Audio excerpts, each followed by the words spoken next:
همزة الذي جمع مالا وعدده يحسب أن ماله أخلده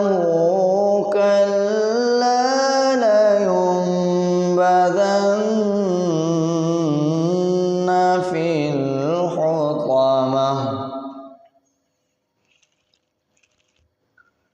وما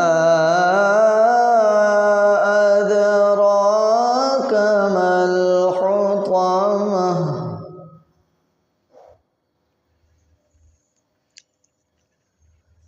نار